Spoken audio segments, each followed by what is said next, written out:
Bonjour à tous. Je voudrais parler de la violence que nous sommes en train de constater aujourd'hui en milieu jeune. La violence scolaire ou la violence en milieu scolaire. C'est quoi donc la violence en milieu scolaire? Je voudrais lire cette définition que j'ai écrite ici. La violence en milieu scolaire regroupe toutes les formes d'agression physique, verbale, psychologique, sexuelle ou symbolique qui survient à l'intérieur ou autour de l'école. Cela donc inclut les bagarres, les intimidations, le harcèlement, la brutalité entre élèves ou envers les professeurs, les élèves, les maîtres, les enseignants, le vandalisme, les vols, le cyberharcèlement, les menaces, etc. Nous voyons réellement qu'il y a véritablement une croissance, une recrudescence. C'est comme s'il y a les hordes du mal qui se sont donc levées et qui sont entrées dans la vie de la jeunesse. Ça, c'est peut-être le premier point, dans le sens que je parle d'une façon spirituelle.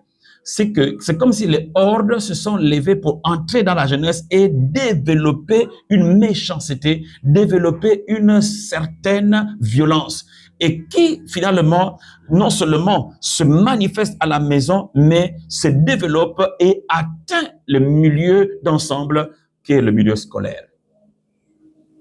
Ceci est un grave problème que nous sommes en train de voir aujourd'hui. Alors, la question qu'on peut se poser, pourquoi cette violence en milieu scolaire? Pourquoi? Permettez que je puisse donner 3, 4 ou 5 réponses. Premièrement, c'est le milieu familial instable. Dans les maisons, il y a l'instabilité. Et je dis ici que ce n'est pas une question de pauvreté, parce que la plupart du temps, on se dit non, ce sont les enfants des pauvres. Non, l'instabilité familiale atteint toutes les sphères, que ce soit les riches, les pauvres, les moyens, les cadres, les hauts cadres. Il y a une instabilité familiale, ce qui fait qu'il y a des conflits, des abus, la négligence parentale qui est là et qui fait en sorte qu'il y ait ce développement de la violence. Deuxièmement, il y a un manque de repères moraux et l'effondrement de l'autorité. Il n'y a plus de repères. Il n'y a plus de repères parce que ceux qui doivent être regardés, les parents qui doivent être regardés, les autorités qui doivent être regardées, deviennent finalement eux-mêmes les pierres ou les points d'achoppement pour la jeunesse. Il n'y a plus de repères. Il y a donc là l'effondrement de l'autorité. L'autorité est devenue défaillante. Troisièmement,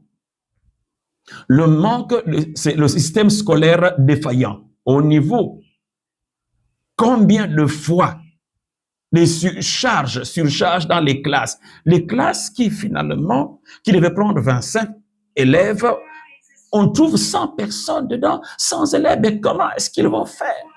Comment est-ce qu'ils peuvent être concentrés?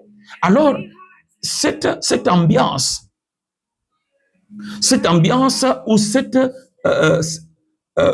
facteur qui est là amène que finalement, il y a comme un refoulement. On n'accepte pas ça. Et comme on n'accepte pas, il y a un développement d'une violence d'une manière ou d'une autre. Il y a 100 élèves qui sont là dans une classe. Comment vont-ils se comporter devant le maître? Comment vont-ils se comporter devant le professeur? Comment? Il devait être 25, mais ils sont 100 dans une seule classe. Comment pensez-vous qu'ils vont se comporter?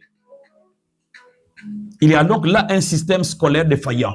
Quatrièmement, une influence des médias et réseaux sociaux qui glorifient la violence. Aujourd'hui, on regarde les enfants. Nous, autrefois, quand on finissait l'école, d'abord, on avait l'école que nos cahiers et les livres qu'on lisait à l'école, et puis on revenait, on les laissait.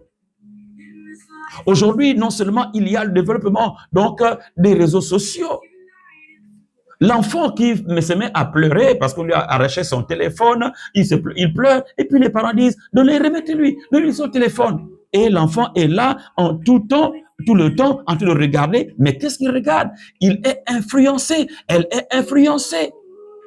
Il y a une certaine violence des réseaux sociaux qui se manifeste et qui prend son psychique.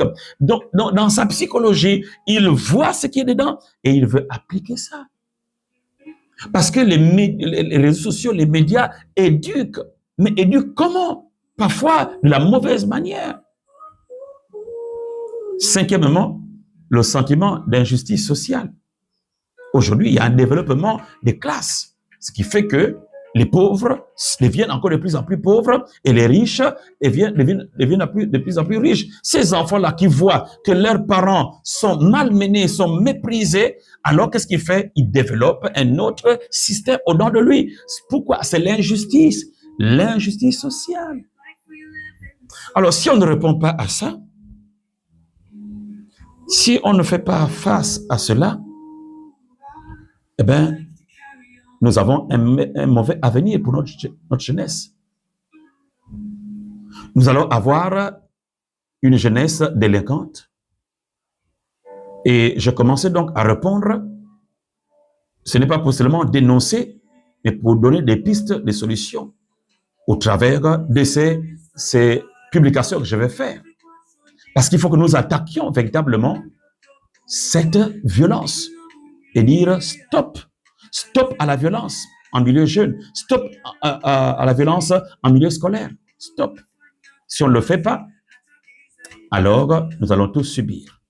Je m'arrête là aujourd'hui maintenant, en espérant que tous, nous allons prendre conscience.